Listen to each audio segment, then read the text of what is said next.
नमस्कार, जनवार्तामध्ये आपल्या सर्वांचं स्वागत। सर्वप्रथम पाहूया ठळक बातम्या।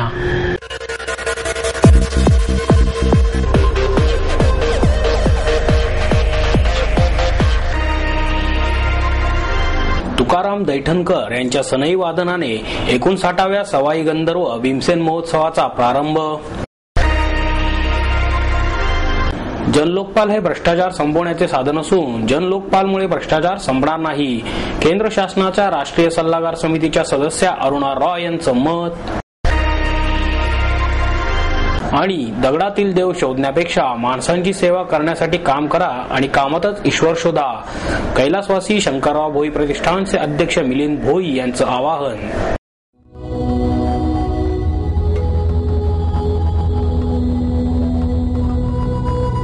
भृगु संहिता से जानिए आपके पिछले जन्म के बारे में, जानिए आपके इस जन्म के बारे में, जानिए आपके अगले जन्म के बारे में।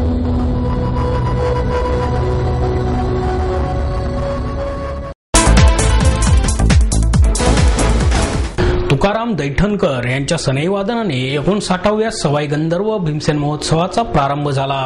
पंडित भीमसेन जोशी यांची तल्लीन अशी गानमुद्रा, सवाई गंधर्व अब्दुल करीम खां यांची प्रतिमा लावण्यात आलेल्या सवाई गंधर्व भीमसेन महोत्सवाचा स्वरमंच असलेल्या स्वरमंडपात महोत्सवाच्या सुरुवातीलाच पंडित भीमसेन जोशी आणि दिवंगत कलावंतांना श्रद्धांजली अर्पण करून प्रसिद्ध सनईवादक तुकाराम दैठणकर यांच्या सनई वादनाने महोत्सवाचा प्रारंभ झाला।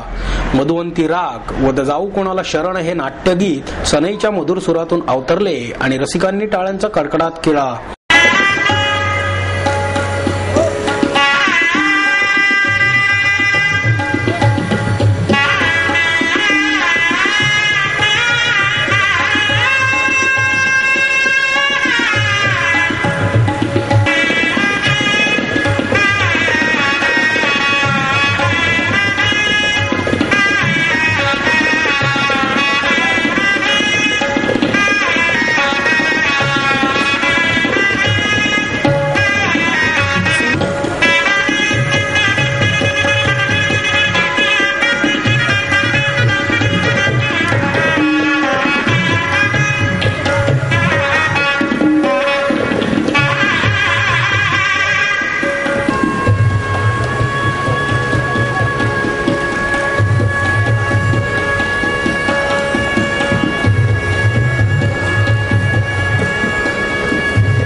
प्रसिद्ध गायक संजय गरुड यांनी किराणा घराण्याची गायकीची पेशकश करीत पटदीप रागातील बंदिश सादर करून आपले गुरु स्वर्गीय श्रीकांत देशपांडे यांना स्वरांजली अर्पण केली।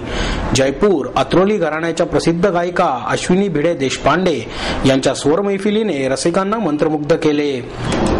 मारवा या रागातील पिया मोरे सजन, बिहाग रागातील कहा से तुम बिन या बंदिश सादर करून पंडित भीमसेन जोशी यांनी अजरामर केलेला आता कोठे धावे मन या अभंगाने आपल्या मैफिलीची सांगता केली।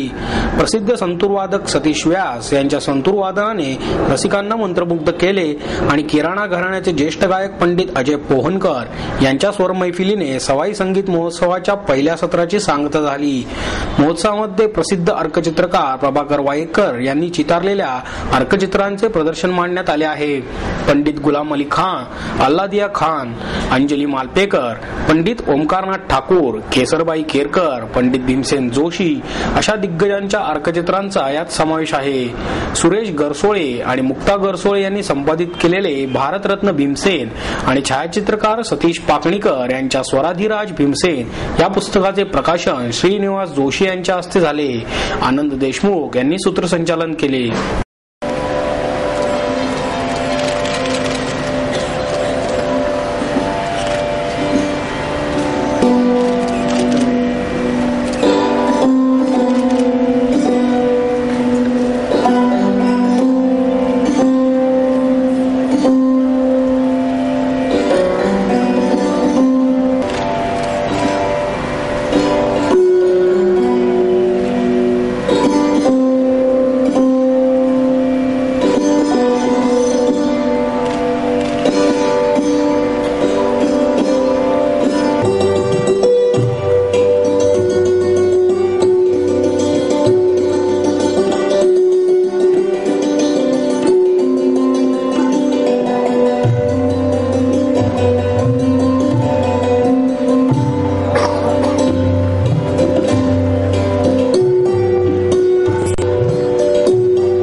जनलोकपाल हे भ्रष्टाचार संपवण्याचे एक साधन असून फक्त जनलोकपालमुळे भ्रष्टाचार संपणार नाही असे मत केंद्र शासनाच्या राष्ट्रीय सल्लागार समिती सदस्य अरुणा रॉय यांनी व्यक्त केले.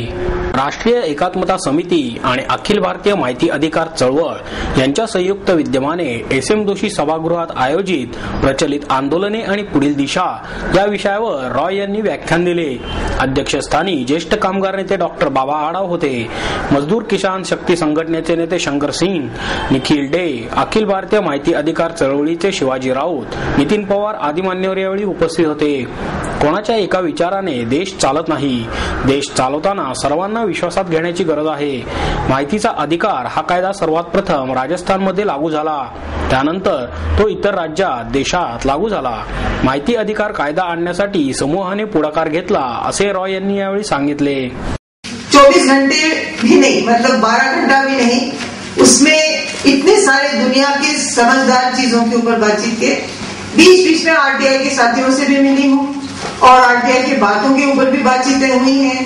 और मेरा जो आज एक अजीब सा एक भूमिका बन गया है कि मेरे पास लोग आते हैं जो चीजें दिल्ली में नहीं हो रही है उसके बारे में संकलन लेके वो भी आए हैं. हम मुड़ के देखें तो इस देश में आज और कई सालों से कई परिस्थितियां हो रही हैं. आप देखें तो काश्तकार आत्महत्या कर रहे हैं, बुनकर बुनना वो तो आत्महत्या कर चुके हैं, 10 साल पहले कर चुके हैं. आजकल सूती साड़ियां बुनना एक बहुत बड़ा कला जैसे हो गया है, वो एक दैनिक काम ही नहीं रहा है. आप उनके देखेंगे तो FBI दरवाजा खटखटा रहा है, वो कह रहा है कि आम जो दुकानदार है उसके माथे पे पता नहीं क्या होगा. और एक ऐसी परिस्थिति इस देश में है जैसा एक तरफ तो सरकार ही कह रही है कि आपके हॉकर्स को कहीं ना कहीं जगह देगी, आप कहती है कि होमलेस के लिए जगह देगी, और दूसरी जगह ऐसी नीतियां लाती है जैसे होमलेस बढ़ेंगे, हॉकर्स के लिए जगह नहीं रहेगा, जहां आपके मॉल्स आएंगे. आपका एक तरफ तो आपको एम्प्लॉयमेंट गारंटी एक्ट पास करती है, दूसरी तरफ SEZ एक्ट पास करती है. तो हमारे सबके लिए लोकतंत्र जिनको अच्छा लगता है और मानते हैं कि हमारा ये रास्ता है और कुछ नहीं है, जो हम फाशीवाद नहीं चाहते, हम तानाशाह नहीं चाहते, हम मिलिट्री तानाशाही नहीं चाहते हैं, हमारे लिए विकल्प क्या है? इस लोकतंत्र के अलावा कुछ नहीं है। और ये लोकतंत्र चल क्यों रहा है ऐसे? एक बहुत बड़ा प्रश्न है जो नितिन का केवल नहीं है, मेरा भी है, आपका भी है, हमारा सबका है। आशय आणि केनशो आयोजित 7व्या आशियाई चित्रपट महोत्सवाचे आयोजन 23 डिसेंबर पासून करण्यात आले आहे। सिरम इन्स्टिट्यूट हा महोत्सव सादर करत असून आयनॉक्स, आर्काइव्ह थिएटर, FTII आणि बाल शिक्षण मंदिर सभागृह येथे 23 ते 29 डिसेंबर असा 7 दिवस हा महोत्सव चालणार आहे। भारत, जपान, चीन, इराण, फिलिपाईन्स, तुर्कस्तान, Bangladesh, Egypt, Tibet, Afghanistan, Korea, Israel, Iraq अशा 15हून अधिक देशांचे चित्रपट महोत्सवात दाखवण्यात येणार असल्याची माहिती संयोजक सतीश जकात्तार यांनी दिली। केन्शी इव्हेंटचे संचालक गोविंद ठक्कर, महोत्सवाचे संयोजक वीरेंद्र चित्रा उपस्थित होते। महोत्सवाचे उद्घाटन 23 डिसेंबर रोजी आयनॉक्स येथे होईल। आंतरराष्ट्रीय चित्रपट महोत्सवातील पारितोषिक प्राप्त चित्रपटाने महोत्सवाची सुरुवात होईल। महोत्सवात एकूण 80 चित्रपट दाखवण्यात येणार आहेत। माय मराठी विभागात गाजलेले आणि नव्याने प्रदर्शित होणारे मराठी चित्रपट दाखवण्यात येणार आहेत। तसेच भारतीय चित्रपटांच्या दालनात राष्ट्रीय स्तरावर गाजलेले प्रादेशिक भाषेतील चित्रपट दाखवण्यात येणार असल्याचे जकातदार यांनी सांगितले। ऑफबीट विभागात हिंदीतील गाजलेले लक्षवेधी चित्रपट तर सिंहावलोकन विभागात गेल्या दशकात लक्षवेधी ठरलेल्या दिग्दर्शकांचे चित्रपट दाखवण्यात येणार आहेत। रवींद्रनाथ टागोर यांच्या 150व्या जयंतीनिमित्त टागोरांच्या कथांवरील चित्रपट हा विशेष विभाग महोत्सवात असेल। या महोत्सवाचे प्रवेश अर्ज आणि नोंदणी 10 डिसेंबर पासून पाथ फाइंडर येथे सुरू होणार आहे।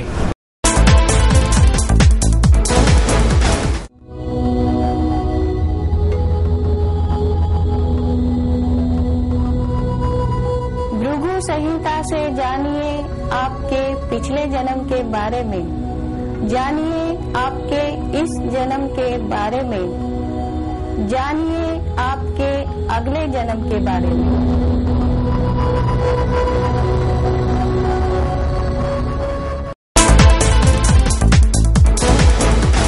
दगडातील देव शोधण्यापेक्षा माणसांची सेवा करण्यासाठी काम करा आणि कामातच ईश्वर शोधा, असे आवाहन शंकरराव भोई प्रतिष्ठानचे अध्यक्ष मिलिंद भोई यांनी केले।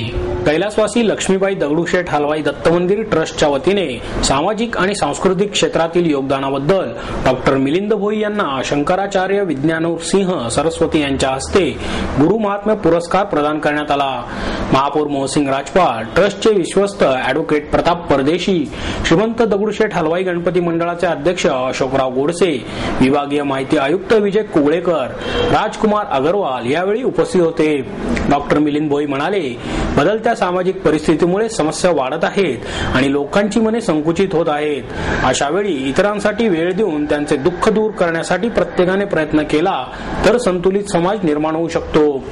गुरुनाथ ट्रॅव्हल्सचे श्रीराम नाम जोशी, अजित तुगदेव महाराज, शाहीर हेमंत मावळे, बाळासाहेब सातपुते, जितेंद्र महाराज औसेकर, हृदय ज्योती परिवाराच्या ज्योती मुंगसे, जीवन ज्योत मंडळ यांना यावेळी गुरुमहात्म्य पुरस्कार प्रदान करण्यात आला। पुरस्कार वितरण समारंभानंतर लिटिल चॅम्प्स, शौर्य दाते, पद्मनाभ गायकवाड, विश्वजित बोरगावकर यांनी भक्तिगीते सादर केली। फोर्ड इंडिया आयोजित फिगो कारमधून 8 दिवसात 28 शहरांना भेट देणाऱ्या अनोख्या डिस्कवर स्मार्ट ड्राईव्ह स्पर्धेला सुरुवात झाली। पुणे सातारा रस्त्यावरील प्लॅनेट फोर्डच्या शोरूम मध्ये फोर्ड इंडियाचे विक्री आणि सेवा विभागाचे कार्यकारी संचालक निगेल वार्क आणि टॉरस ऑटो डीलर्सचे व्यवस्थापकीय संचालक राजीव मालवीय यांनी हिरवा झेंडा दाखवून गौरव आणि गुंजन या जोडीला पुढील प्रवासाच्या शुभेच्छा दिल्या। ही स्पर्धा म्हणजे फक्त ठरलेल्या मार्गावरून फिगो चालवणे इतकेच नाही, तर त्या दरम्यान वेगवेगळी साहसी मौज मजा, साहस आणि भारत दर्शन या गोष्टींचा अंतर्भाव आहे। गौरव आणि गुंजनची जोडी मुंबई, पुणे, कोल्हापूर, गोवा, कोझिकोडे ते कोची असा प्रवास 8 दिवसात पूर्ण करणार आहेत। गुंजन एक संगणकीय अभियंता असून त्याला प्रवासाची आणि त्यातील अनुभवांचा आस्वाद घेण्याची मनापासून आवड आहे। अतिशय सृजनशील असलेला गौरव हा लोकप्रिय दूरचित्रवाहिनीवरील मुलांच्या कार्यक्रमातील सूत्रसंचालक आहे।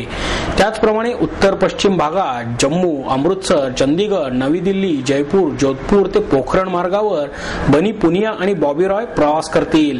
लखनौ, अलाहाबाद, वाराणसी, हजारीबाग, दुर्गापूर ते कोलकाता हा उत्तर पूर्व मार्ग इति आणि निशांत, तसेच दक्षिण पूर्व भागात चेन्नई, तिरुपती, नेल्लोर, विजयवाडा, विशाखापट्टणम ते भुवनेश्वर या मार्गावर कर्ण कौशिक आणि कुणाल बिदरकर ही जोडी पूर्ण करणार आहे.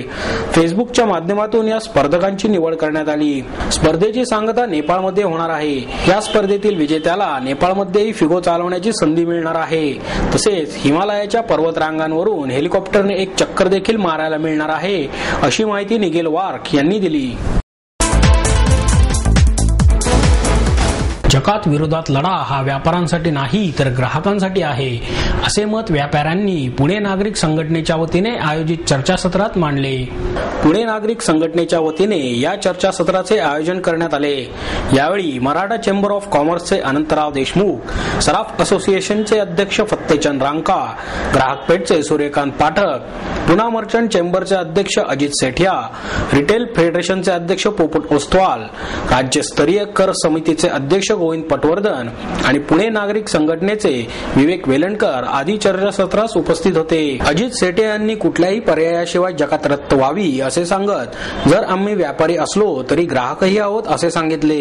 सूर्यकांत पाठक यांनी केंद्र सरकारने सेवा कराचा 50% वाटा राज्य सरकारला देण्यात यावा असे सांगितले. व्यापाऱ्यांचा जकातीला विरोध नाही, मात्र चांगला पर्याय हवा असे मत त्यांनी व्यक्त केले. पटवर्धन म्हणाले, जकातीचे उत्पन्न कमी झाले तर उत्पन्न आपोआप वाढेल. जकातीच्या ऐवजी 1% वेगळा व्हॅट बरोबर घ्यावा म्हणजे सर्वांना किफायतशीर होईल असे त्यांनी सांगितले. विवेक वेलणकर यांनी प्रास्ताविक केले तर प्रितेश लाड यांनी आभार मानले.